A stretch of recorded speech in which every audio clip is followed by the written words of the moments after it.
Tu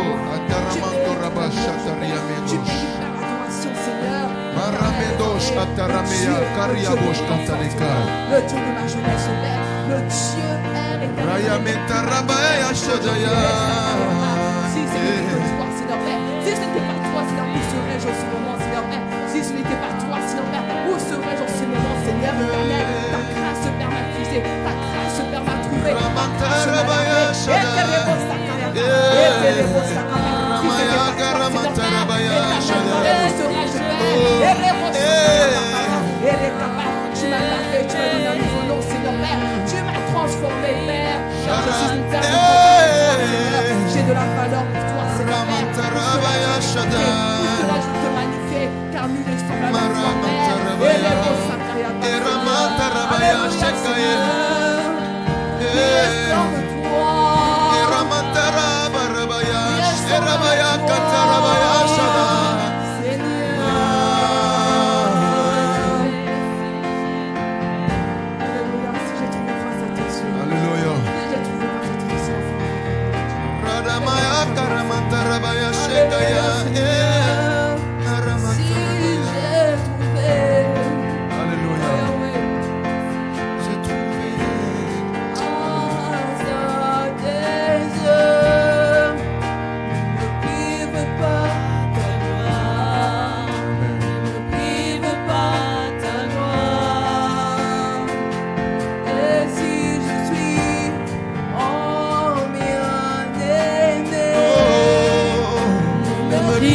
Pas ta gloire. Amen. Ne prive pas ta gloire. Yahweh, oui, je me donne en sacrifice. Ne prive pas ta gloire. Ne prive pas ta gloire. Si j'ai trouvé grâce à tes yeux, ne me prive pas ta gloire, ne me prive pas ta gloire. Et si je suis ton bien-aimé, ne me prive pas ta gloire, ne me prive pas ta gloire. Oui, je me donne en sacrifice. Ne me prive pas ta gloire, ne me prive pas ta gloire. Si je trouvais grâce à tes yeux, ne me prive pas ta gloire, ne me prive pas ta gloire. Et si je suis ton bien-aimé, ne me prive pas ta gloire, ne me prive pas ta gloire. Oui, je me donne en sacrifice, ne me prive pas ta gloire, ne me prive pas ta gloire. Tu es tout pour moi.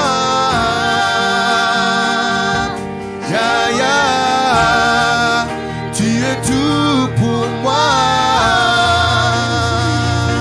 Jésus, tu es tout pour moi.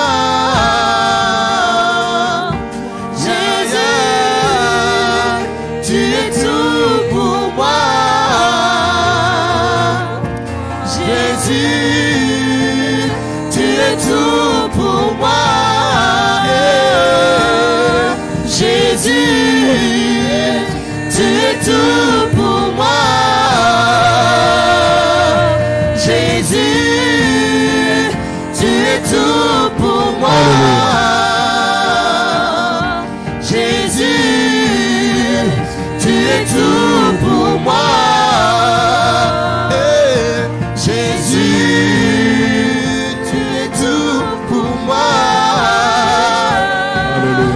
Jésus, tu es tout pour moi. Jésus, es tout pour moi. Alléluia. Jésus, tu es tout pour moi. Merci Seigneur. Jésus, tu es tout pour moi. Jésus, tu es tout pour moi. Jésus, tu es tout pour moi. Jésus, tu es tout pour moi. Jésus, tu es tout pour moi. Alléluia. Merci Seigneur. Jésus, tu es tout pour moi. Nous bénissons ton Seigneur. Jésus, L'église, est-ce que nous pouvons élever nos voix et commencer à bénir le Seigneur? Lui qui est tout pour nous. Est-ce que nous pouvons commencer à le bénir? Est-ce que nous pouvons commencer à le louer?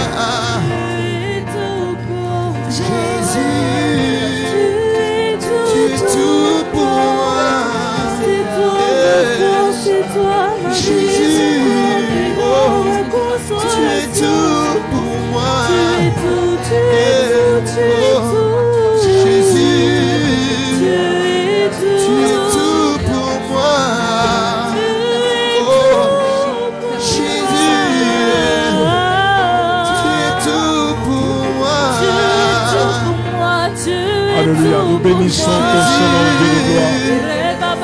Nous te célébrons, nous te glorifions. Créateur de toutes choses, maître de l'univers. Que ton nom soit béni, que ton nom soit glorifié. Nul n'est semblable à toi, nul ne peut faire ce que tu sais faire. Dans le ciel, sur la terre, tu es le Dieu incomparable. Oh, lève ta voix et bénis le Seigneur. Bénis-le, bénis-le.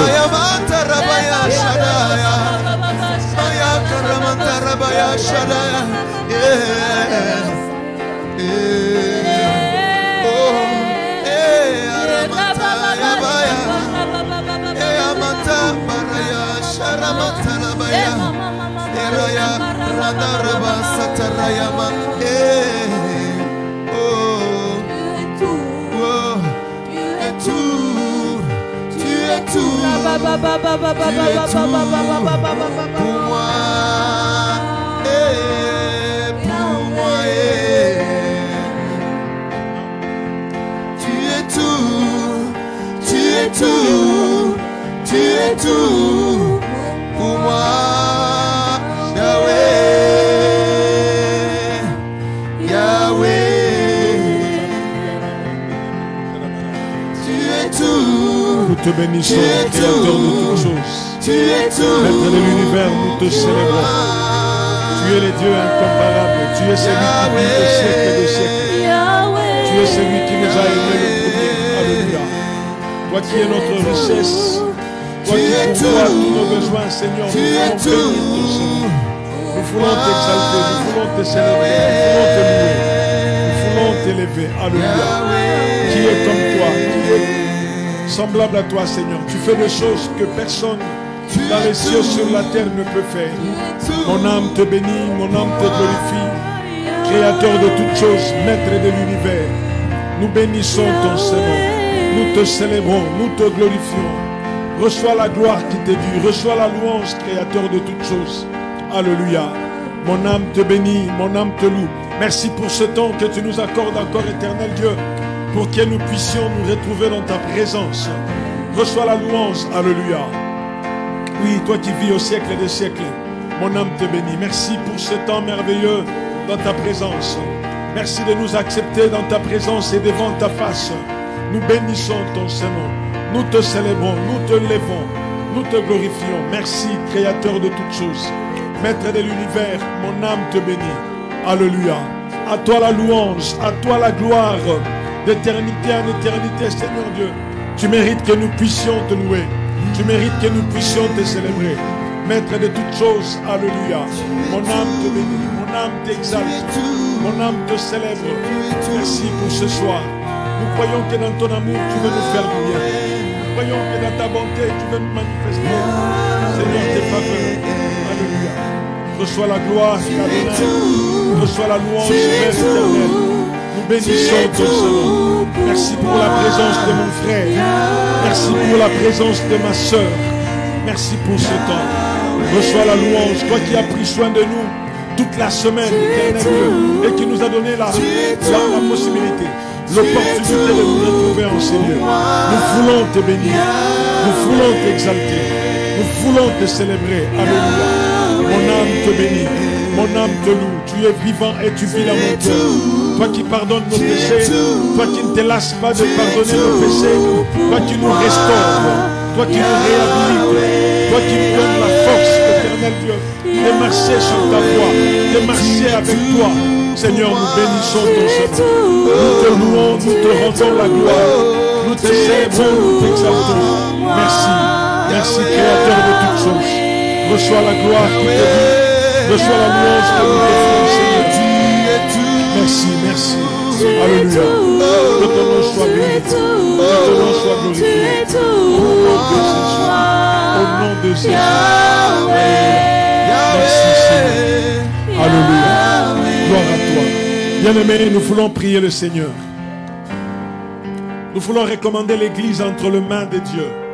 Nous voulons demander à Dieu, alors que nous sommes en train de le chanter, alors que nous sommes en train de le dire, tu es tout pour nous, tu es tout pour moi.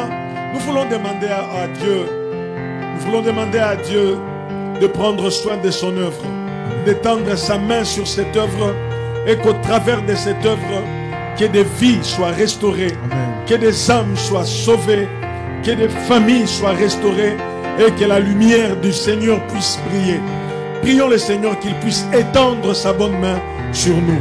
Élevons nos voix et prions pour cette œuvre. Alléluia. Seigneur, pour ton Église. Alléluia. Seigneur, nous venons dans ta présence te recommander l'Église. Nous venons prier pour l'Église. Nous venons prier pour ton œuvre.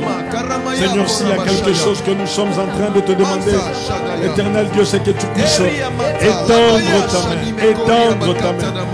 Étendre ta main, Seigneur Dieu, et manifester ta gloire.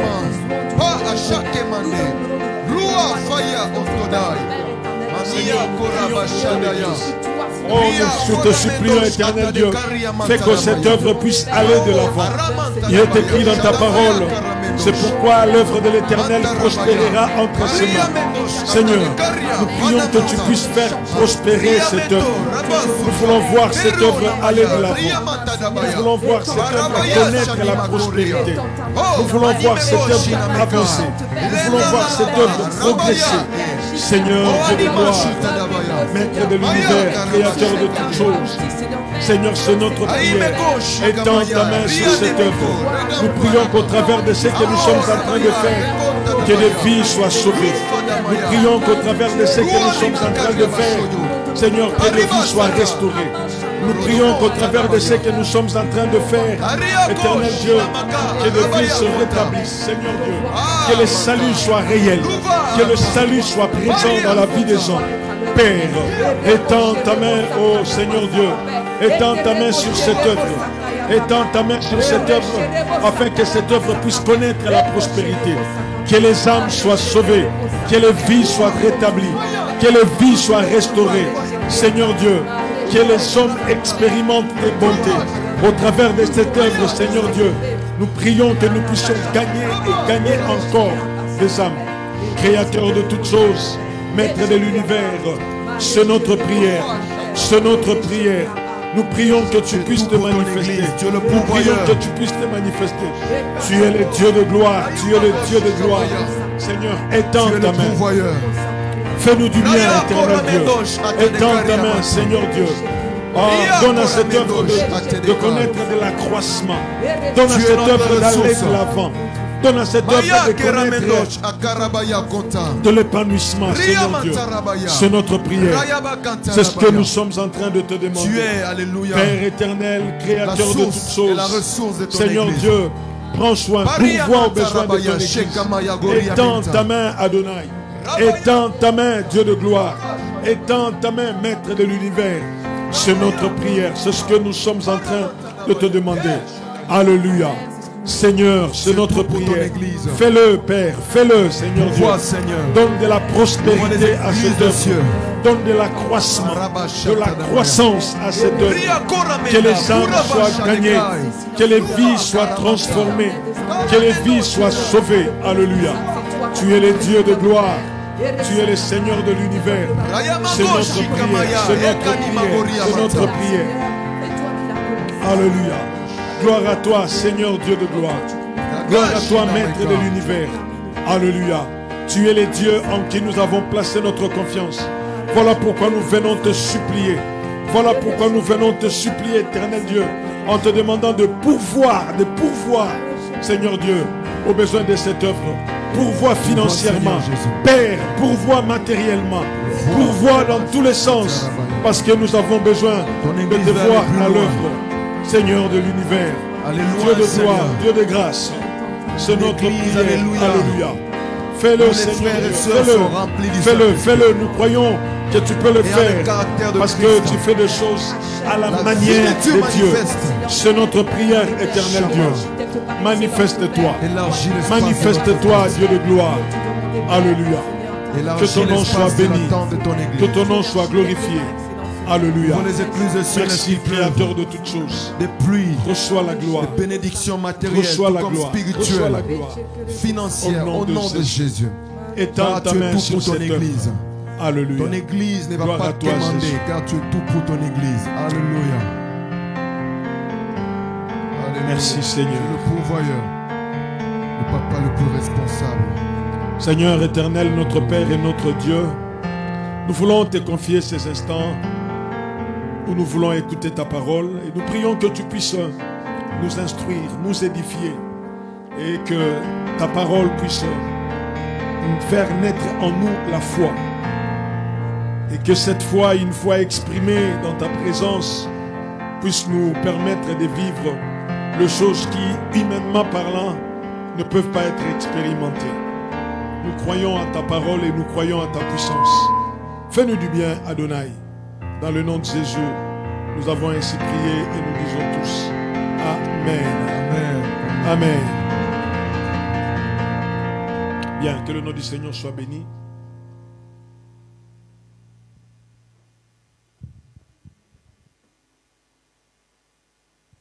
Alléluia. Bien, nous bénissons le nom du Seigneur. Nous voulons écouter une exhortation et après quoi nous allons encore nous plonger dans la prière. Nous bénissons déjà le Seigneur qui nous donne la possibilité de nous retrouver encore ce soir. Merci à vous qui êtes là, qui vous êtes fait violence. Et merci également à tous nos amis qui nous suivent via les réseaux sociaux. Que les Seigneurs vous bénissent. Merci à nos amis de la chorale également pour ce moment passé ensemble. Et merci à tous nos amis de la technique qui permettent à ce que ceux qui ne sont pas là puissent être capables de nous suivre même de loin. Que le nom du Seigneur soit béni. Nous allons prendre nos Bibles dans l'Évangile. L'Évangile selon Luc chapitre 4. Luc chapitre 4. Le verset 38 et le verset 39. Luc chapitre 4, verset 38 à 39.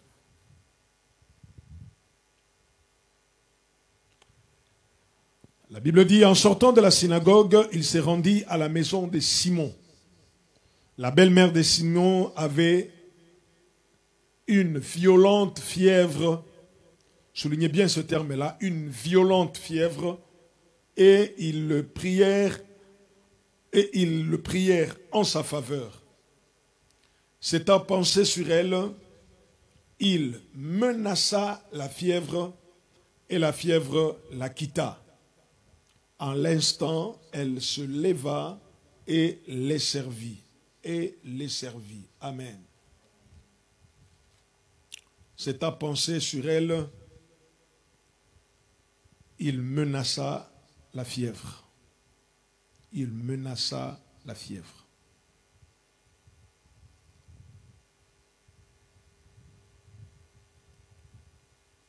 Nous lirons le même texte, mais dans Marc chapitre 1er, verset 29 jusqu'au verset 31.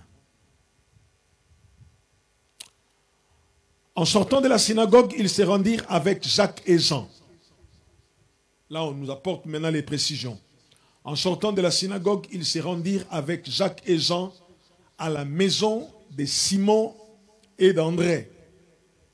La belle-mère de Simon était couchée, ayant la fièvre.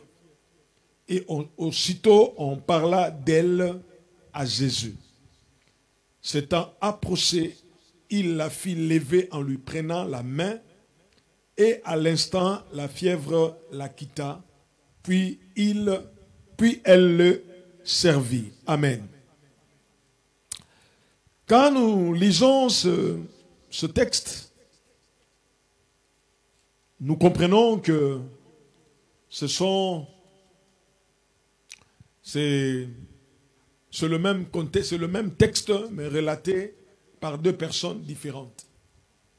Et on a comme l'impression que les deux personnes ne disent pas la même chose. Vous savez, quand vous lisez la Bible, vous allez voir, on vous parle de l'évangile selon Matthieu, l'évangile selon Marc, l'évangile selon Luc, l'évangile selon Jean. On parle de selon. Alors, quand on parle de selon, cela ne veut pas dire que chacun a écrit ce que lui il voulait écrire. Non. Ils ont tous écrit forcément les mêmes choses, notamment Matthieu, Marc, Luc. Ils ont écrit les mêmes choses, mais chacun apporte un détail. Un détail, vous allez voir par exemple quelqu'un comme Luc, le médecin, quand il écrit, il cite même le nom de certaines maladies que les autres n'ont pas citées. C'est un médecin. Chaque personne apporte un plus, chaque personne apporte quelque chose de particulier, une information particulière. C'est ce qui fait que quand vous êtes en train de lire les Écritures ou vous voulez les comprendre, si vous lisez Matthieu, ne vous arrêtez pas seulement à ce que Matthieu a dit. Allez voir Marc, posez également des questions à Luc. Ils apportent toujours des informations qui peuvent nous aider, qui peuvent nous apporter des informations très nécessaires. Donc, en disant selon Marc, selon Luc, selon Matthieu, selon Jean, ce n'est pas des contradictions, mais sauf que chacun écrit l'élément qui a plus attiré son attention. Vous allez voir, par exemple, là où nous avons lu, lorsque Luc il parle de l'arrivée de Jésus dans cette maison, Luc il dit seulement que, en sortant de la synagogue, il s'est rendu à la maison de Simon. Il parle de il parle seulement de Jésus. Pour lui, Jacques et Jean, ils n'ont pas trop d'importance parce qu'ils n'ont rien fait de particulier. Mais lorsque Marc parle de cela, Marc il parle de ce deux-là parce que ces deux-là ont fait quelque chose qui a amené Jésus à se rendre là-bas. Marc, il parle en citant la maison de Pierre et d'André, qui sont des frères. Luc, il ne voit pas d'importance, il ne voit pas de pertinence, parce que pour lui, la personne la plus importante ou la personne qui attire l'attention, qui captive l'attention du maître, c'est la belle-mère. Et il ne donne plus non plus la peine de citer le nom de cette belle-mère-là. On fait seulement comprendre que Pierre avait une belle-mère. Mais cependant, tous ces détails-là, toutes ces informations vont nous aider ce soir à comprendre quelque chose et à prendre un temps dans la prière. Si je peux donner un thème à cette exhortation, je vais seulement dire, c'est en penser sur elle. C'est en penser sur elle. Dans la façon de faire du Seigneur, il avait l'habitude de se promener avec ses disciples. Avec les 12 apôtres, il s'est promené avec eux. Mais il a développé une particularité avec 3. Jean, Jacques et Pierre. C'est avec ces 3-là qu'il a mené. Ce sont ces 3-là qui ont plus vécu des expériences avec le Seigneur. Mais cela ne fait pas de ces 3 plus grands que les 9 autres. Non. Ils sont tous importants, ils sont tous intéressants, ils sont tous apôtres, au même rang, au même titre. Même si certains apôtres, comme Barthélemy, comme Thaddée, on ne voit pas qu'est-ce qu'ils ont fait, qu'est-ce qu'ils ont écrit. La Bible ne nous parle pas d'eux, à part le fait qu'on cite leur nom parmi les 12. Mais maintenant, il y a d'autres, on nous parle de leur dialogue, de leur discussion. Mais quelqu'un comme Thaddée, Thomas, on parle de lui seulement dans le contexte où on parle de lui plus. Le contexte qui fait connaître Thomas, c'est le contexte de l'incrédulité. Quand il a dit, si je ne le vois pas, en tout cas moi, je ne croirai pas. C'est le seul contexte où Thomas est mis en vedette. Et certaines personnes peuvent même vouloir le condamner. Hein? Mais Thomas, il pose des questions très, très intéressantes. Par exemple, si vous lisez dans Jean chapitre 14, c'est lui qui a poussé Jésus à dire « Je suis le chemin, la vérité et la vie ». Parce que lorsque Jésus va commencer à leur faire ses adieux, « Je veux partir, je veux vous préparer une place, je veux », Thomas lui pose seulement une question. Il dit « Seigneur, nous ne savons où tu vas, comment pouvons-nous en savoir le chemin ?» C'est là où Jésus va lui dire « Je suis le chemin, la vérité et la vie ». Et Thomas va se mettre encore en vedette lorsqu'il va dire « Si je ne vois pas les stigmates, si je n'introduis pas mes doigts, je ne croirai pas. » C'est cette incrédulité-là qui va ramener Jésus à revenir ou à réapparaître pour une deuxième fois. Et pour dire à Thomas, viens. Comme pour dire que certaines incrédulités sont bonnes. Vous pouvez dire ce que vous voulez, mais moi j'aime Thomas. C'est dit, Thomas, tu as eu une attitude bizarre qui a fait que le Seigneur se révèle en tant que le je suis, le chemin, la vérité et la vie. Et ton incrédulité a ramené le Seigneur pour une seconde fois. Critiquez-le ce soir, je suis son avocat. Il y a d'autres apôtres, quelqu'un comme Judas. Judas, son nom veut dire louange. Mais seulement, on parle de lui dans des côtés très négatifs. On parle de lui comme étant celui qui volait l'argent. On parle de lui comme étant celui qui a vendu le maître. Mais moi, je l'aime. Je l'aime parce que s'il n'avait pas vendu Jésus, le salut ne serait pas venu dans l'humanité. Il fallait qu'il soit là pour qu'il puisse vendre le Seigneur. Et soyez-en rassurés, lorsque le Seigneur choisissait les apôtres, il a choisi Judas. Ce n'est pas que Jésus ne savait pas. Jésus savait que c'est lui. Parce que n'oubliez pas, Jésus a passé toute une nuit à la montagne pour prier avant de choisir les 12 apôtres. Il priait, il disait à Père, Père, montre-moi qui est-ce que je dois prendre. Le Seigneur lui dit, tu vas prendre celui-là, tu vas prendre celui-là, et tu prendras également Judas. Tu le prendras. Tu le prendras. Les Thaddée, pourquoi on les a choisis, on ne sait pas, mais le Seigneur disait, Thaddée, tu le prendras. Barthélemy, tu le prendras. Matthieu, tu le prendras. Le 2 Jacques, tu le prendras aussi. Prenez-le, prenez-le. Jésus le prend. Alors, lorsque Jésus commence à fonctionner dans son ministère, la Bible nous fait comprendre qu'il commence à se développer, à développer une intimité plus avec Jean, Jacques et Pierre. Et Jean et Jacques, la Bible dit que c'était des frères, le fils de Zébédée. Mais seulement ce jour-là, il y a un problème. C'est que le Seigneur est parti dans le synagogue où le Seigneur est en train de faire des bonnes choses.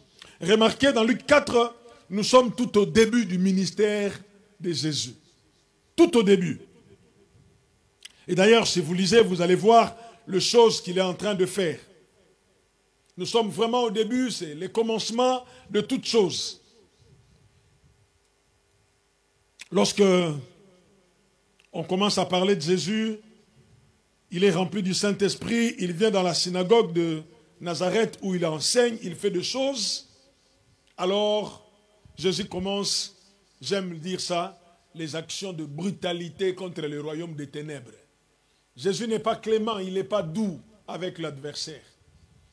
Si vous lisez dans ce chapitre 4 de l'évangile selon Luc, vous allez vous rendre compte qu'il y a un mot qui est répété 3 fois. Dans le chapitre 4 toujours, le verset 35. Il est écrit ceci. Je commence à partir du verset 34. Ah, qu'y a-t-il entre nous et toi, Jésus de Nazareth? Tu es venu pour nous perdre. Je sais que tu es le Saint de Dieu. Écoutez le verset 35. Jésus le menaça en disant, tais-toi et sors de cet homme. Et le démon le jeta au milieu de l'assemblée et sortit de lui sans lui faire aucun mal. Au verset 39, la Bible dit, s'étant penché sur elle, il menaça la fièvre. Et au verset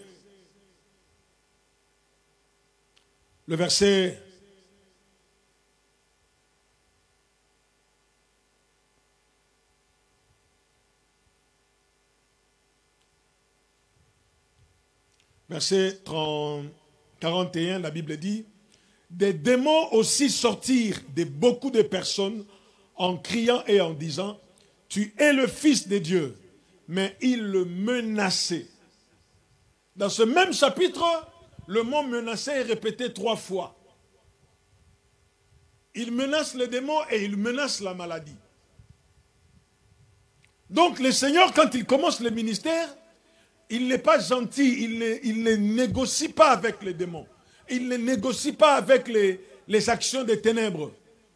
Parce que le diable a beaucoup régné, les maladies ont terrorisé. Il s'est passé beaucoup de choses. Mais ce qui nous intéresse aujourd'hui, ce n'est pas le menace des démons ou ce n'est pas le menace des autres cas. C'est ce qui s'est passé lorsqu'il a menacé la fièvre de la belle-mère de Pierre. Quand vous lisez cette histoire dans l'évangile selon Marc, vous allez voir un détail. Retournons dans Marc chapitre 2. Marc chapitre 2. Je commence à partir du verset 1er. Quelques jours après, Jésus revint à Capernaum. Il revint à Capernaum. On apprit qu'il était à la maison. Il était à la maison. On ne dit pas qu'il était dans une maison. On a appris qu'il était à la maison. De quelle maison s'agit-il? C'est justement la maison de Simon-Pierre à Capernaum. Dans la maison de Simon à Capernaum. Parce que la Bible dit que on a appris qu'il était à la maison. Qu'est-ce qui s'est passé? La maladie de la belle-mère de Pierre, on ne nous donne pas trop d'importance, trop d'informations là-dessus. Mais la Bible parle de violentes fièvres. Je crois que ce jour-là, même notre ami Simon n'a pas pu aller avec Jésus comme était le cas avec le 3. Parce que Jésus vient seulement avec Jean et avec Jacques. J'imagine que Pierre voulait partir. Sa femme lui dit, chérie, regarde l'état de maman. C'est inquiétant. Toi au moins tu es un homme, reste là. Parce que si tu pars, s'il y a quelque chose qui se passe ici, moi je ne sais pas comment je vais faire. On regarde la belle-mère, on voit la fièvre qui monte. Elle est en train de trembler. On a essayé un peu de le couvrir avec tous les moyens des bords. Mais en tout cas, la fièvre est en train de menacer. La fièvre est en train de régner, de dominer. Jésus part avec les autres. Il fait tout ce qu'il avait à faire. Si vous lisez, la Bible nous dit qu'il était à Capernaum où il a fait beaucoup de choses. À Capernaum, dans le synagogue, la Bible nous fait comprendre qu'il a chassé les démons. Et c'était intéressant. Au point que les gens s'étonnaient. Ils se disaient, c'est qui cet homme-là à qui obéissent même les démons? Les démons tremblent. C'est quoi cette façon de faire là? Les gens se posaient beaucoup de questions.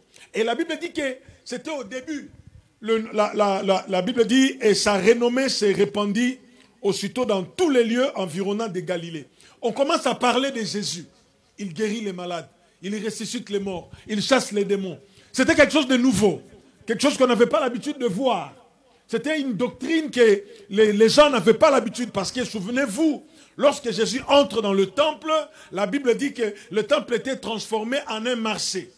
On vendait des pigeons, on vendait des animaux, on échangeait de l'argent, la monnaie, on échangeait la monnaie. Et le temple avait perdu l'aspect du temple, l'aspect de la maison de Dieu.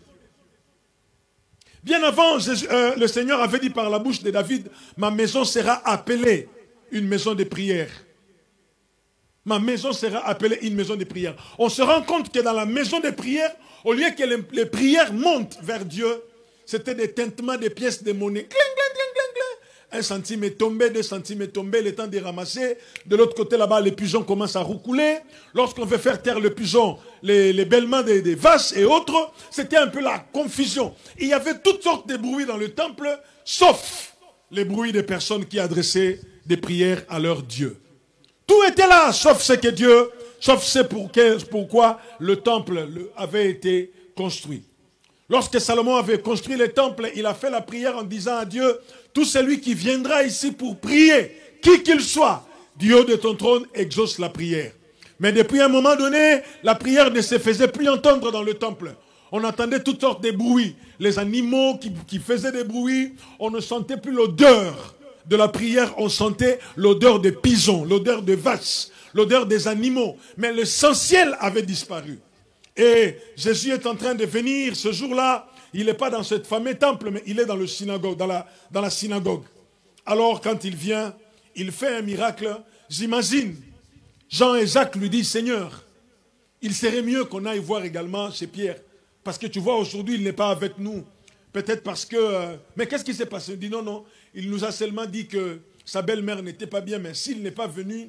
Connaissant Pierre, comment il aime sortir avec nous, si aujourd'hui il n'est pas venu, c'est que la situation est grave. Allons quand même voir. Et bien aimé dans le Seigneur, la situation était grave. La situation était grave. La Bible dit, elle était couchée parce qu'elle avait la fièvre. Luc nous dit, la fièvre était violente. Luc, il donne des précisions très accablantes. Il dit ceci. Avait une violente fièvre. Lorsque Luc emploie ce terme-là, Luc c'est un médecin.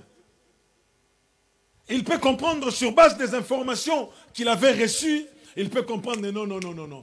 Cette façon-là, ce n'était pas facile. Vous savez, il y a des choses, quand vous le regardez comme ça, vous regardez, vous dites, c'est une maladie. Mais lorsqu'un médecin apprend certains détails, il dit non, ça, il faut que vous puissiez partir tout de suite aux urgences. Mais vous, les profanes, vous ne comprenez rien. Qu'est-ce qu'il y a? Non, j'ai mal au dos. Le mal entre 1 et 10, vous le placez à combien? Je le place à 8. Ok. Qu'est-ce que vous sentez? Est-ce que ça pique? Oui, ça pique et quand ça pique, ça gratte les oreilles. Ah, ça ce n'est pas normal. Allez vite aux urgences. Quand un médecin vous dit ça, il connaît la gravité de la chose. Alors Luc, il dit ici, la fièvre était violente. La fièvre était violente. Donc Jésus vient. Il entre, il voit la belle-mère alitée. Et je ne sais pas à l'extérieur comment les choses s'est passées. Peut-être qu'il y avait des gens qui s'attendaient au pire. Peut-être que la nouvelle était un peu partie dans tous les sens. Peut-être que ses frères et sœurs étaient venus. Peut-être que quelques membres de sa famille étaient là. Peut-être qu'on s'attendait à ce qu'on dise, elle est morte, elle est décédée. Jésus vient.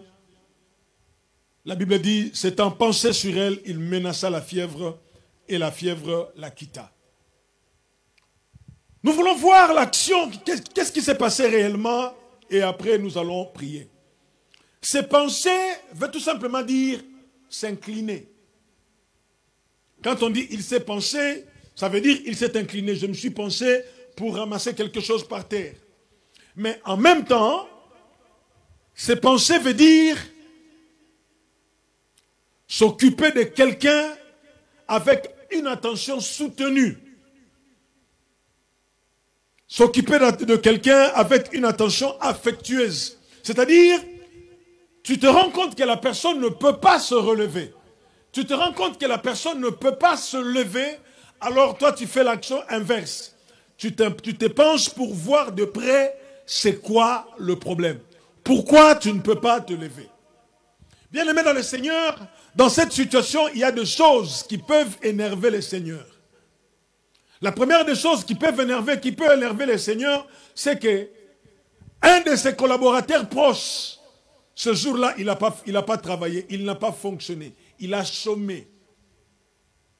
Qu'est-ce que Pierre a apporté à la présence du Seigneur? J'en sais rien. Mais en tout cas, ce jour-là, Pierre n'était pas là. Il n'y avait que Jean et Jacques. Or, en général, ils sont trois. Jean, Jacques et Pierre. Lisez les évangiles et quand vous allez dans l'évangile selon Marc, dans les actes des apôtres, quand on a tué Jacques, on a arrêté Pierre. Il restait Jean. Jean se disait, sûrement je serai le troisième. Parce qu'ils étaient toujours à trois.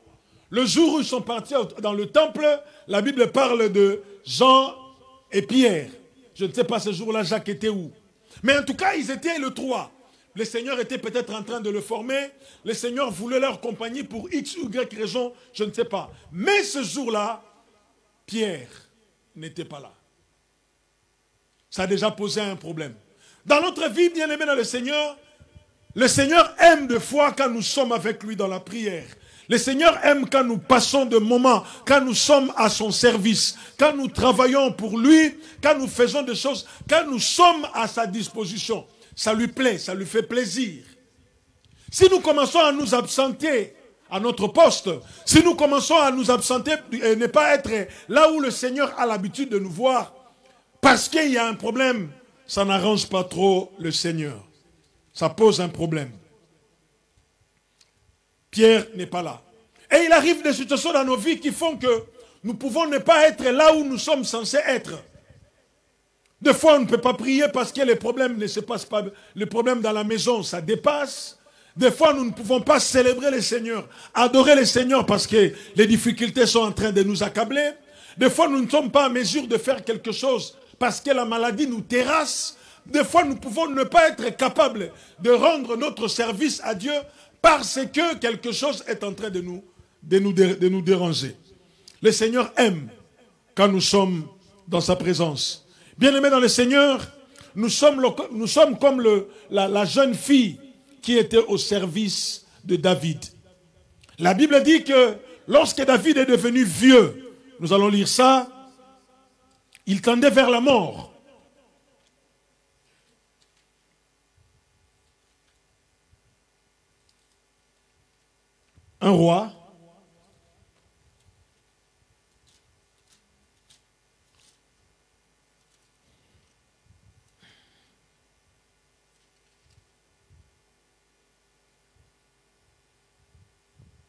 Un roi chapitre 1. Un roi chapitre 1 à partir du verset 1. Le roi David était vieux, avancé en âge. On le couvrait de vêtements et il ne pouvait se réchauffer. Ce serviteur lui dit que l'on cherche pour mon seigneur le roi une jeune fille vierge, qu'elle se tienne devant le roi, qu'elle le soigne et qu'elle se couche dans son sein. Et mon seigneur le roi se réchauffera. On chercha dans tout le territoire d'Israël une jeune fille et belle. On trouva Abishag, la Sunamite, que l'on conduisit auprès du roi. Cette jeune fille était forte, belle. Elle soigna le roi et le servit, mais le roi ne la connut point. Le rôle que cette fille a joué dans la vie de David, j'aime quand on détaille la mission, où on détaille les tâches qu'elle devait accomplir. La Bible dit que l'on cherche pour mon Seigneur, le roi, une jeune fille vierge, qu'elle se tienne devant le roi. Elle doit se tenir devant le roi. Cette jeune fille, sa mission première, elle devait être là. Quel était le problème? David est devenu vieux. En âge, elle ne peut plus se réchauffer, mais il ne peut plus se réchauffer, il est toujours roi en fonction. Mais la santé ne lui permet pas de faire certaines choses. On lui choisit une fille et on dit à la fille, ton rôle, c'est de te tenir devant le roi. En d'autres mots, tu dois être à la disposition du roi. Si le roi veut appeler un conseiller, si le roi a besoin de quelque chose parce que David est dans sa chambre, ce n'est pas n'importe qui doit entrer, Si David a besoin de quelque chose, c'est cette fille-là qui doit transmettre les messages. Non seulement elle va se tenir devant le roi, mais elle a aussi la responsabilité de soigner le roi. C'est-à-dire, lorsque le roi doit sortir en public ou recevoir ses homologues rois, il doit être beau, beau de taille, beau de figure, bien soigné. Qu'on ne dise pas, oui, j'étais parti voir David, oh là là, qu'est-ce qu'il a vieilli, qu'est-ce qu'il est devenu moche. Non, le rôle de cette fille-là, c'était de faire un travail dans le secret, mais qui allait afficher la beauté du roi en public.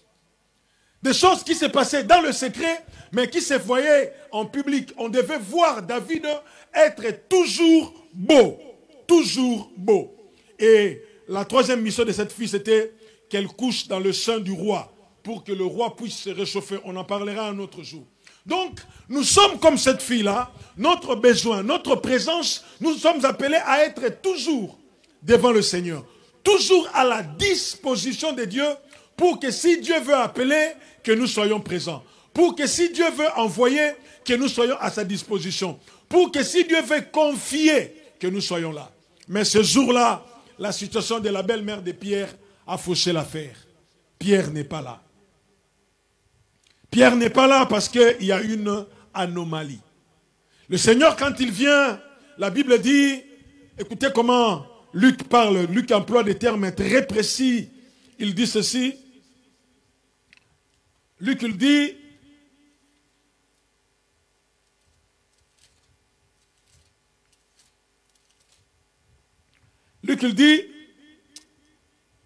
c'est à penser, il se rendit à la maison de Simon, la belle-mère de Simon avait une violente fièvre. Ils le prièrent en sa faveur. En sa faveur. Il part à la maison voir qu'est-ce qui se passe. Mais dès qu'ils arrivent à la maison, la Bible dit, Simon, Jean et Jacques le supplièrent. Ils le prièrent en faveur de la belle-mère de Pierre. Le terme le prier en faveur d'eux, ils le prièrent en sa faveur, veut dire en un mot intercéder. Intercéder veut tout simplement dire plaider pour obtenir la faveur de Dieu pour les autres. Plaider pour obtenir la faveur de Dieu pour les autres. Ce jour-là, Pierre n'avait pas besoin que le Seigneur prie pour lui. Ce jour-là, Jean n'avait pas besoin que l'on prie pour lui. Ce jour-là, Jacques n'avait pas besoin qu'on prie pour lui. Mais ils ont commencé à supplier le Seigneur en disant, Seigneur, s'il te plaît, fais quelque chose. Seigneur, s'il te plaît, fais quelque chose. Ils avaient la connaissance que si le Seigneur n'intervient pas par rapport à cette situation, Pierre sera toujours absent. Amen.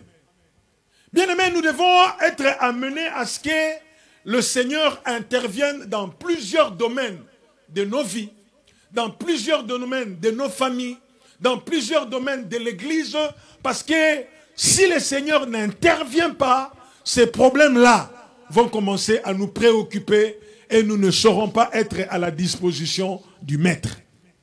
Dans nos familles, il y a des problèmes. Dans notre vie de tous les jours, il y a des problèmes. Parmi nos frères et sœurs en Christ, il y a des soucis. Mais quelle doit être notre action, bien-aimés dans le Seigneur? Notre action, c'est de dire au Seigneur, s'il te plaît, fais quelque chose. Fais quelque chose pour que la situation puisse s'harmoniser. Fais quelque chose pour que l'inquiétude ne s'installe plus. Fais quelque chose pour que la paix revienne. Fais quelque chose pour que nous puissions reprendre notre cours normal des choses. Fais quelque chose. Bien-aimés, Jésus était venu, sûrement il regardait la belle-mère de Pierre. Mais lorsqu'il est en train d'écouter les autres en train de les supplier, la Bible dit, il s'est pensé. Lorsque le Seigneur se pense, j'avais dit que se penser veut dire s'occuper de quelqu'un avec sollicitude ou avec une attention soutenue. C'est-à-dire, tu veux vraiment voir de près qu'est-ce qui se passe. Il y a beaucoup de choses dans nos vies qui doivent être vues de près. Il y a beaucoup de choses dans nos vies, dans notre quotidien, qui doivent être vues de près. Il faut que le Seigneur se pense pour qu'il examine, pour qu'il voit vraiment de près. vous allez vous poser la question, est-ce que le Seigneur a vraiment besoin de ses pensées pour voir? Il est Dieu, non? Il connaît toutes choses. Mais lorsque je lis la Bible dans les livres de Genèse, chapitre 18, c'est étonnant. Genèse, chapitre 18. Lisons cela, nous allons comprendre quelque chose.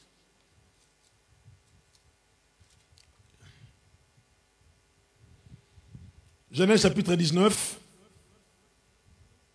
Non, qu'est-ce que je dis? Chapitre 18. Oui.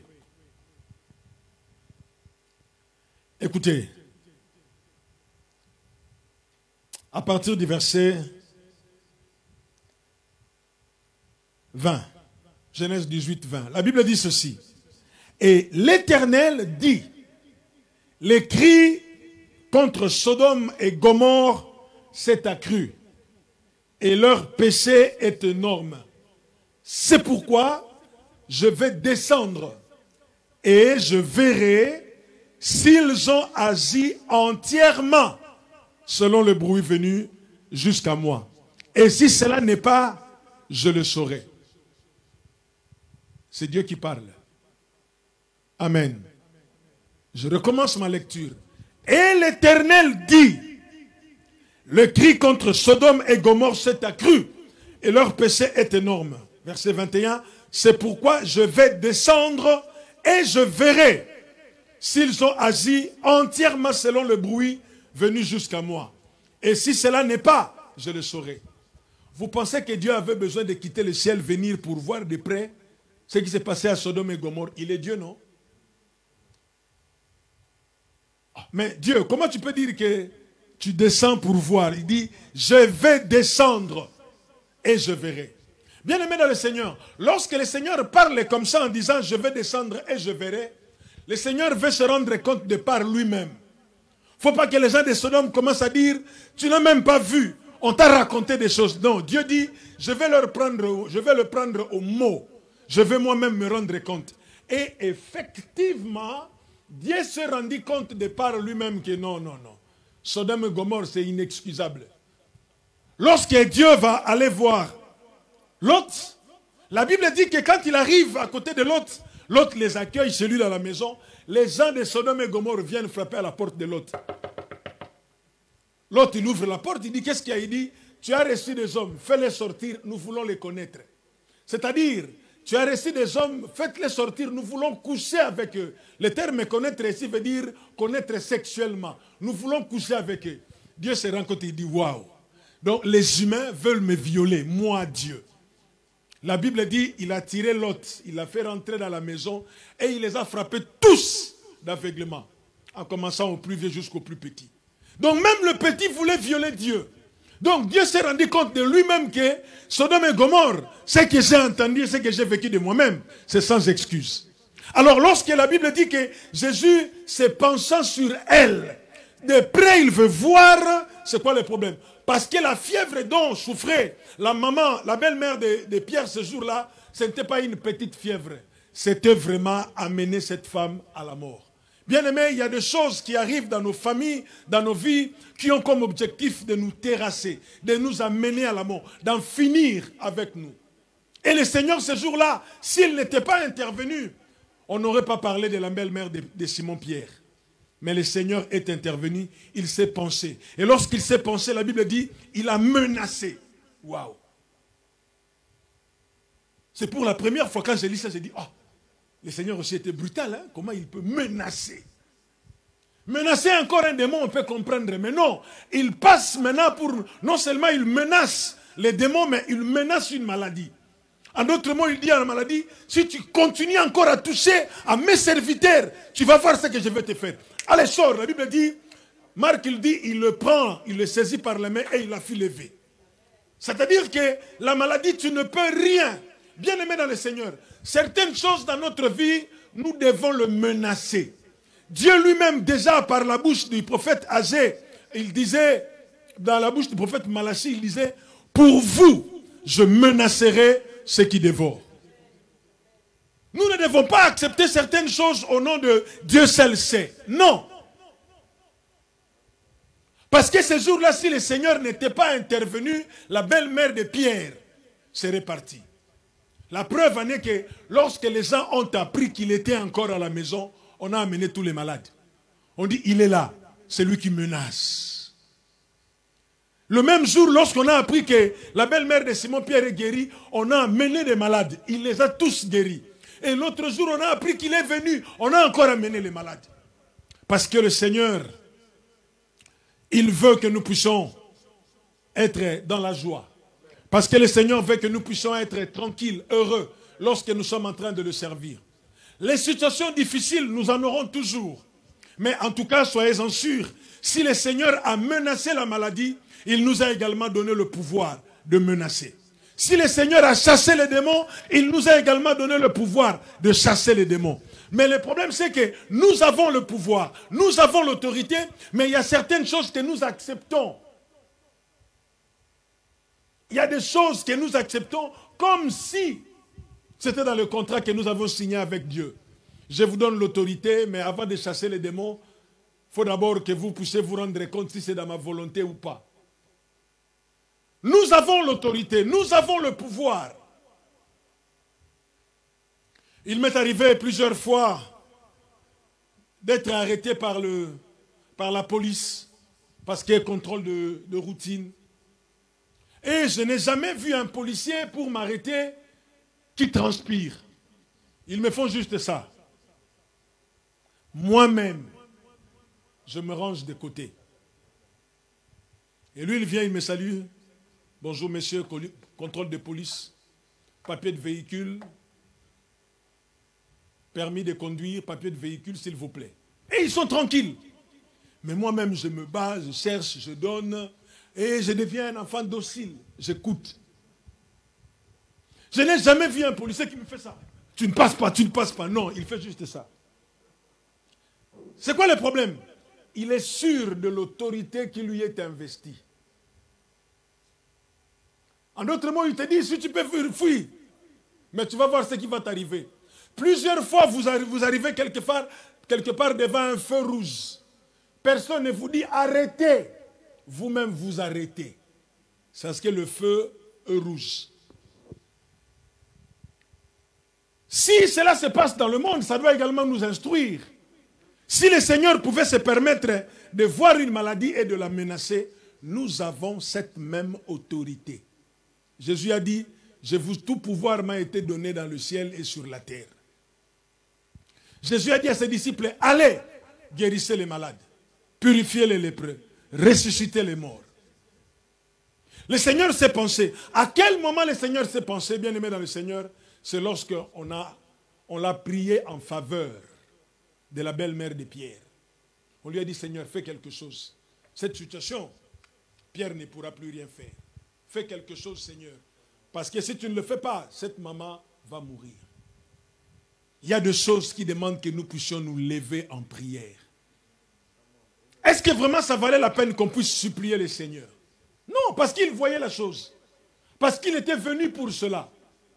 Mais il fallait quand même que les hommes lui disent, Seigneur, s'il te plaît, fais quelque chose. On a souvent tendance à dire que Dieu sait, je ne prierai pas. Dieu lui-même, il sait ce qu'il va faire. Non, il y a des choses, non, je ne veux pas dire ça comme ça. Dieu connaît toutes choses. J'allais dire, il y a des choses que Dieu connaît. Dieu connaît toutes choses. Mais Dieu a aussi besoin que nous puissions nous tenir debout et implorer sa faveur. Dieu connaît toutes choses, mais il a besoin que des hommes et des femmes se lèvent et qu'ils commencent à prier pour une situation. Dieu connaît toutes choses, mais Dieu a besoin que les hommes et les femmes puissent se lever pour prier pour l'Église, pour prier pour la nation française, pour prier pour le salut des âmes, pour prier pour la croissance de l'Église, pour prier pour les finances de l'Église. Dieu connaît toutes choses, mais il a besoin que nous puissions nous lever et prier. Lorsqu'on l'a supplié, c'est là où le Seigneur s'est pensé. Certaines choses traînent dans nos vies, dans nos familles, parce que le Seigneur ne s'est pas encore pensé. Pourquoi il ne s'est pas pensé? Parce qu'on ne l'a pas encore prié. Lorsqu'il s'est pensé, la Bible dit, il s'est passé deux choses. Il a menacé la fièvre, et la Bible aime là, comment Luc présente les choses. Et la fièvre la quitta. Donc la fièvre a tellement eu de menaces. Il dit, bon ok, je pars. C'est très bien. J'aime quand je chasse les démons et les démons me disent, je pars. Je dis, partez. Et ils partent. Parce qu'il y avait tellement, le Seigneur a tellement menacé. Et lorsque la fièvre est partie, Jésus a levé la belle-mère de Pierre. La belle-mère de Pierre, la Bible dit, il le servit. Elle le servit, pardon. Elle s'est levée et elle a servi. Qu'est-ce qu'elle a servi? C'était à manger qu'elle a servi au Seigneur. Il y a des gens qui sont captifs de beaucoup de choses. Dans nos familles, dans notre vie de tous les jours, il y a des captifs qui veulent vivre Dieu. Ma prière est que nous puissions prendre conscience de notre part des responsabilités. Prier en faveur. Ils le prièrent en sa faveur. C'est-à-dire, en d'autres mots, ils ont intercédé. L'Église, où sont les intercesseurs qui peuvent lever et contraindre le Seigneur à se prosterner? Non pas seulement à se prosterner pour adorer, mais plutôt à s'incliner, à se pencher sur beaucoup de situations qui traînent. Sur beaucoup de situations qui traînent. Vous savez, j'aime les mathématiciens qui disent qu'il y a encore beaucoup de théorèmes qui n'ont jamais été vérifiés, qui n'ont jamais été résolus. Donc, comme pour dire, si vous voulez, prenez 2 ou 3 théorèmes, résolvez-les, démontrez et on parle de vous, on vous marque dans les annales des hommes de sciences. On va peut-être vous décerner le prix Nobel de mathématiques. Et avec le Seigneur également, il y a beaucoup de choses qui ne sont pas résolues, qui traînent là. Dieu peut les résoudre, mais il a besoin que des hommes et des femmes s'élèvent pour le pousser à agir. J'ai envie de poser la question au Seigneur. Seigneur, pourquoi tu ne le ferais pas? Il va me dire, je veux que toi, tu pries. S'il y a une chose que vous ne savez pas, c'est que ce n'est pas en vain que le Seigneur nous a appris à prier. Si le Seigneur nous apprend des choses, c'est pour que nous puissions les pratiquer. Ce matin, je méditais un verset dans Jean. Ça m'a interpellé dans beaucoup de choses. Jésus dit, vous êtes heureux si vous connaissez ces choses. Néanmoins, si vous le mettez en pratique. Si le Seigneur a passé son temps, examinez bien la vie de Jésus. Il a enseigné la prière, il a prié, il a amené les gens à la prière. Jésus a passé beaucoup de son temps dans la prière. Remarquez la vie des apôtres. Ils ont prié, ils ont passé du temps dans la prière. Si le Seigneur nous a appris à prier, ce n'est pas seulement parce qu'il avait besoin d'enseigner, parce qu'il était maître. Non. Il veut que quand il nous apprend des choses, que nous puissions également les mettre en pratique. C'est bien de vous enseigner sur la prière, comment prier, quand est-ce qu'il faut prier, qu'est-ce qu'il ne faut pas dire pendant la prière. Mais le plus important, c'est qu'il faut prier. Si Dieu nous a appris à prier, c'est parce qu'il veut que nous commencions à prier. Et si nous commençons à prier, beaucoup de choses vont changer. Beaucoup de choses. L'église d'aujourd'hui, malheureusement, on n'a pas des hommes et des femmes qui peuvent se tenir debout, qui peuvent dire « prions ». Nous avons des gens qui aiment voir le résultat, mais qui ne savent pas le prix à payer pour voir ces résultats-là. La Bible parlant de Moïse, la Bible dit, il a montré la voie à Moïse et le miracle aux enfants d'Israël. Moïse connaissait le secret pour que les enfants d'Israël voient le miracle ou le haut fait. Église, comment est ta vie de prière? Comment est ta vie d'intercesseur? Pendant combien de minutes tu te mets à genoux? Quand tu te mets à genoux, tu fais combien d'heures en prière? La seule chose que tu sais faire, c'est que quand tu te mets à genoux, tu envoies le feu. Feu, feu, feu. Tu deviens un distributeur, un pyromane. Mais c'est pendant combien de temps tu pries pour les autres? Pendant combien de temps tu pries pour ton église? Pendant combien de temps tu pries pour tes enfants? Pendant combien de temps tu pries pour ton mari, même s'il est païen? Pendant combien de temps tu pries pour le salut des âmes? Mais tu veux que le Seigneur fasse des choses. Le Seigneur peut se penser, ce n'est pas un problème. Il peut se penser, mais il faut qu'il y ait des gens qui puissent le supplier, le prier en faveur de la belle-mère de Pierre. l'Église, amenons le Seigneur à se penser.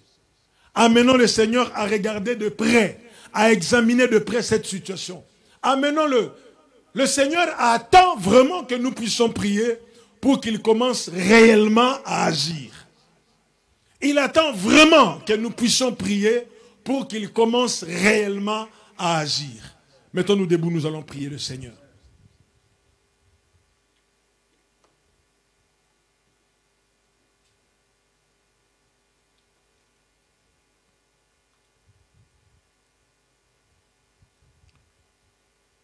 Alléluia.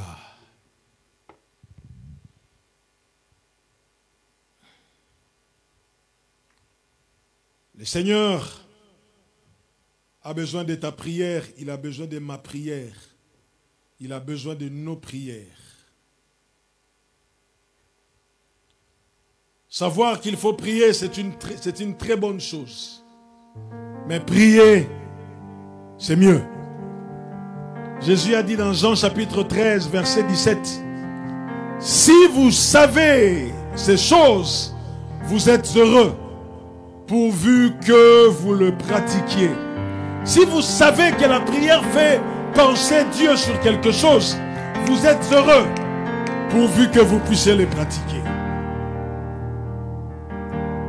Je ne vais pas te donner des sujets de prière, mais je veux que toi-même tu prennes un sujet de prière. Par rapport à un ami, par rapport à une famille, par rapport à une situation, par rapport à l'église. Toi-même, prends cette situation-là. Commence à dire au Seigneur, interviens pour qu'il y ait un changement ici. Commence à prier le Seigneur.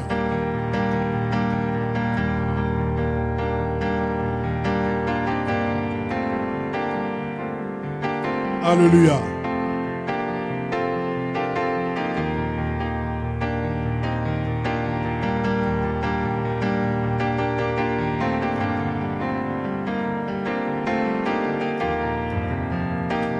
Alléluia.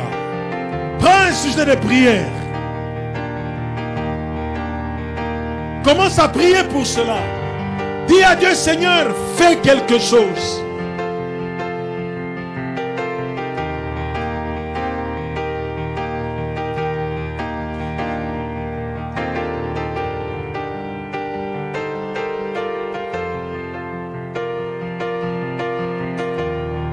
Alléluia. Commence à prier Dieu. Si tu veux prier pour l'église, prie. Tu vois une situation qui te dérange, qui t'interpelle beaucoup, prie.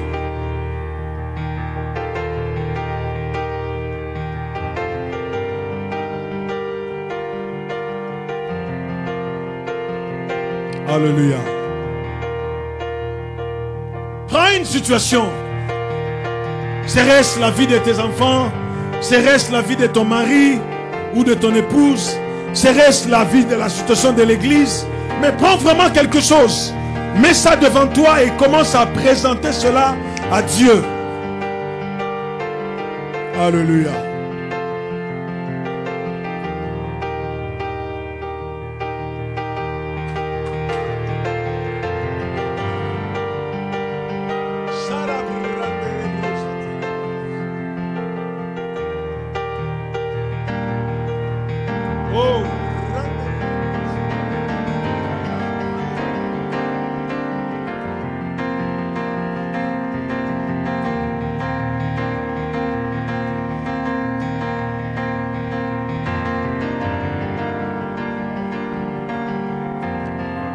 Vas-y, parle à Dieu. Dis-lui de ses pensées. S'étant pensé sur elle, il a menacé la fièvre. Si tu arrives à faire pencher le Seigneur, il va menacer ce qui te dérange.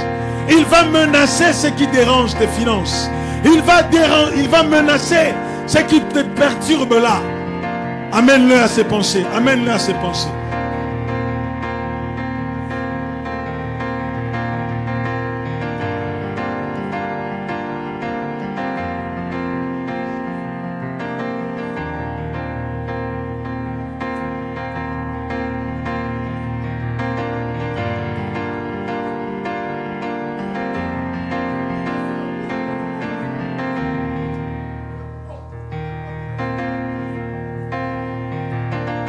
Dieu. Serait-ce la mort qui rôde dans ta famille?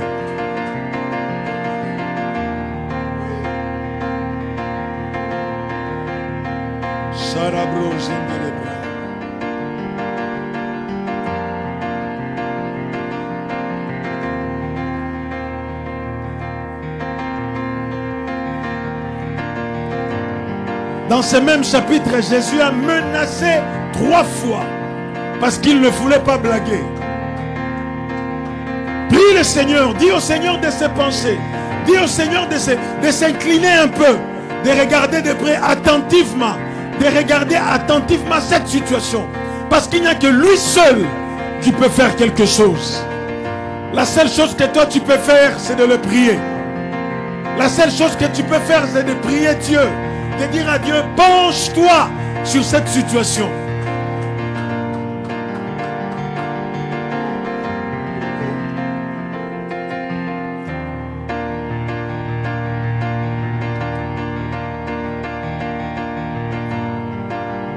Alléluia.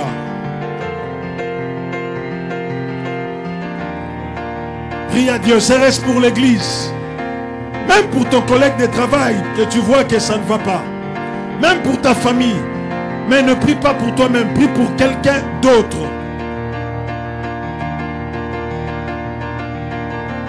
Ils prièrent en sa faveur. En d'autres mots, ils ont intercédé. L'intercession de Pierre, de Jean et de Jacques a amené la belle-mère à se lever, à servir, à vivre la guérison. Vas-y, monte dans la prière. Dis à Dieu d'intervenir. Dis à Dieu, si tu ne le fais pas, c'est compliqué.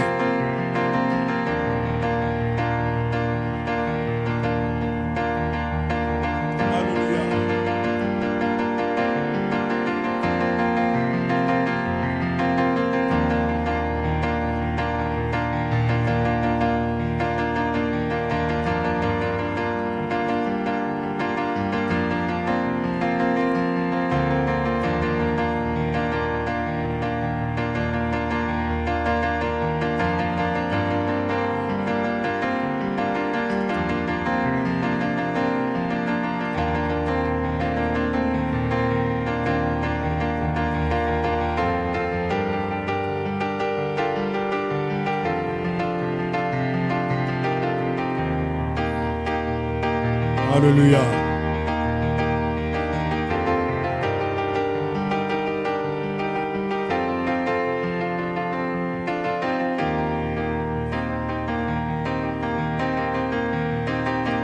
La belle-mère avait besoin de servir, mais elle était terrassée, menacée. Elle était atterrée par la fièvre.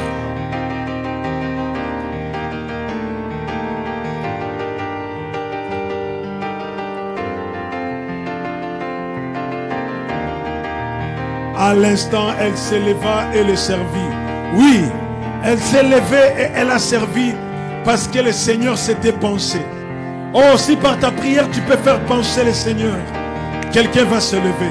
Si par ta prière tu peux penser, amener le Seigneur à se penser, quelqu'un va servir le Seigneur. Si par ta prière tu peux amener le Seigneur à se penser, une vie va se relever.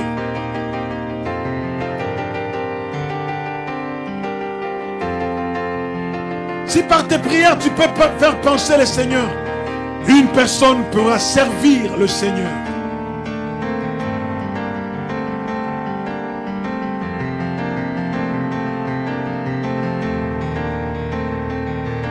Si par ta prière tu peux faire penser le Seigneur, une vie pourrait être restaurée ce soir. Si tu peux le faire, ton collègue de travail pourra venir lundi en pleine forme. Si tu pourras le faire, ton ami pourra le faire, pourra venir au travail avec beaucoup d'énergie et beaucoup de force. Alléluia. Alléluia. Alléluia. Jésus, Jésus. Tu veux que tes enfants servent le Seigneur? Prie le Seigneur qu'il se penche. Tu veux que tes enfants puissent servir le Seigneur? Dis au Seigneur, penche-toi. Si tu peux amener le Seigneur à se pencher, tes enfants vont se relever. Elle se leva et le servit. Tes enfants pourront se relever et servir Dieu. Mais tout dépend de comment tu pries pour tes enfants. Tout dépend de comment tu pries pour ta famille. Tout dépend de comment tu pries pour cette personne-là. Alléluia.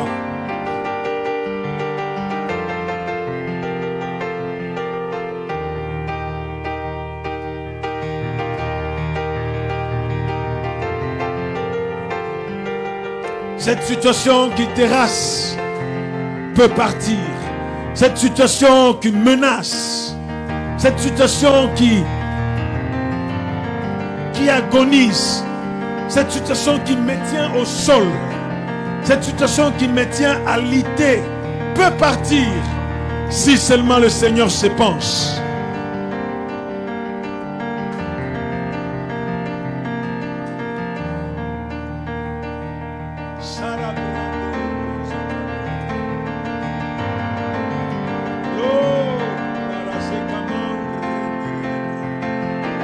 Alléluia.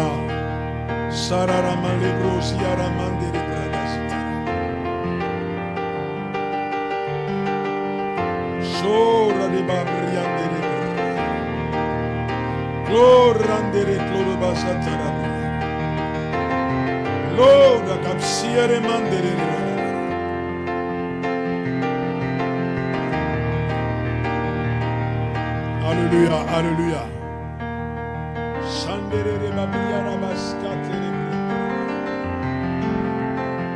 Oh, prie encore, prie encore.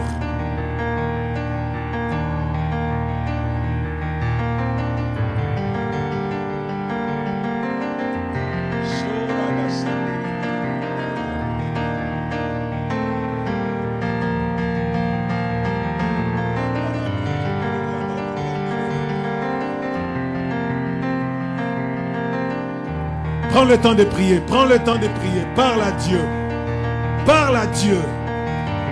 Amène le Seigneur à ses pensées, amène le Seigneur à ses pensées.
Prie encore, prie encore.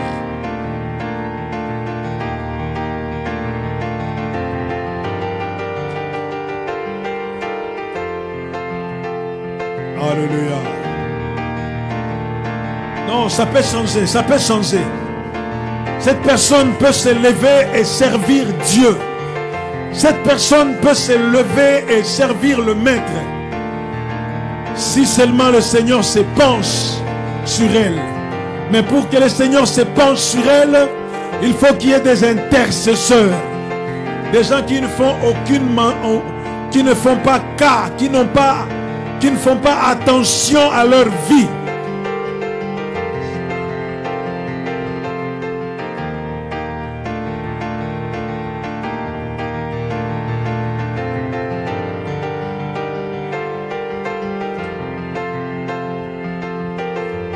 Oui, le Seigneur a besoin que tu l'amènes à se penser.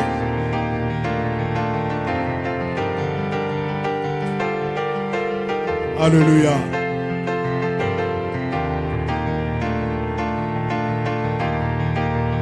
Ils prièrent en sa faveur. Ils prièrent en sa faveur. Lorsqu'on intercède, la maladie fuit.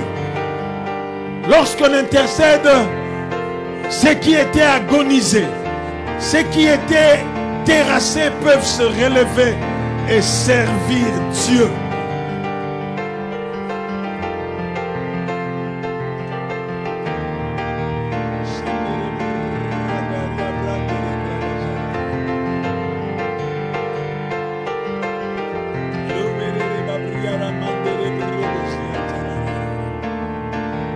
Alléluia. Alléluia.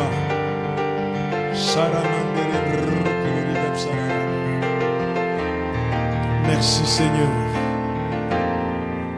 Merci Seigneur. Alléluia.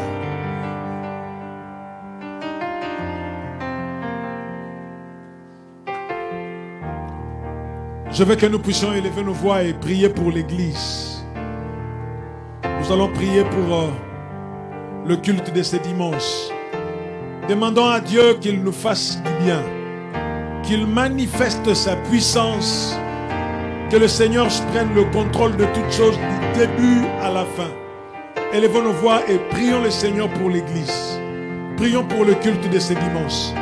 Prions le Seigneur notre Dieu. Alléluia.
Alléluia.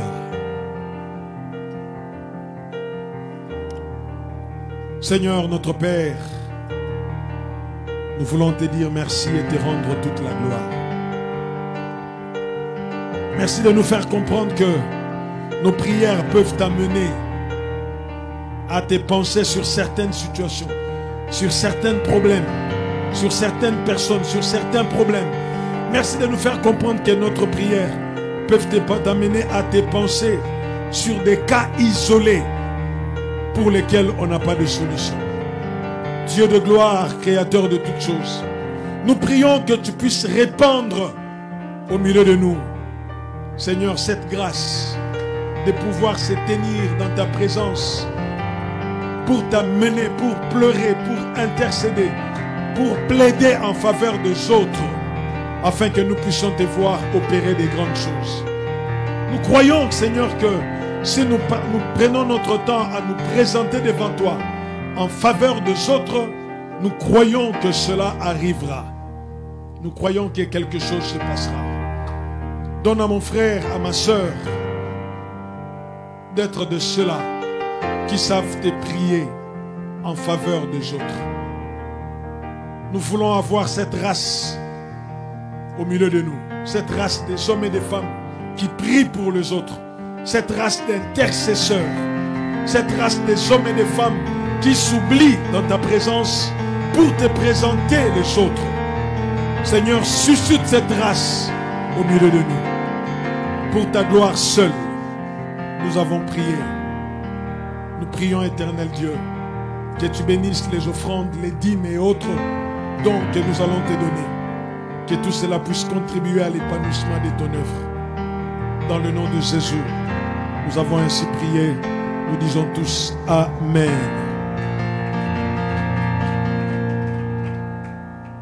Amen. Bien, que le nom du Seigneur soit béni. C'est notre prière, c'est ma prière, c'est mon désir de voir s'élever une race d'intercesseurs. Des hommes et des femmes qui vont s'oublier, mais qui vont prier et qui, par leur prière, amèneront le Seigneur à changer de position. Si Jésus a changé de position devant la belle-mère de Simon, il peut le faire également au milieu de nous. Que le nom du Seigneur soit béni. Nous sommes arrivés à la fin de notre réunion. Nous rappelons seulement que dimanche, nous allons avoir notre culte de 10h à 12h. Donc venez nombreux. Je sais que c'est la période des vacances où les gens vont à la mer, à la montagne, à la forêt, partout. Et invitons d'autres personnes. Rappelons certaines autres personnes à venir pour que nous puissions ensemble célébrer le Seigneur notre Dieu. Amen. Amen. Bien, nous allons nous mettre debout et nous allons clôturer ces instants. Notre Père et notre Dieu, nous voulons te dire merci. Nous prions que tu puisses manifester tes bontés et tes faveurs sur chacun d'entre nous, Éternel. Il est écrit que tes bontés ne sont pas épuisées, tes compassions ne sont pas à leur terme. Elles se renouvellent chaque matin. Seigneur, merci pour tout ce que tu nous as manifesté ce soir comme bonté et comme compassion.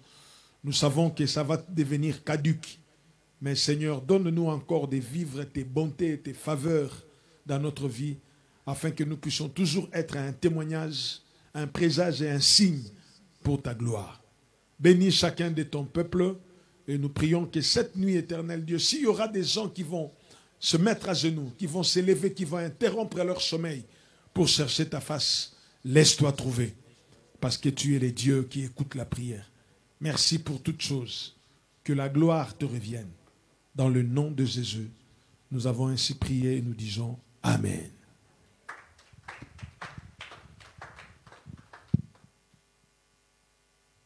Que le Seigneur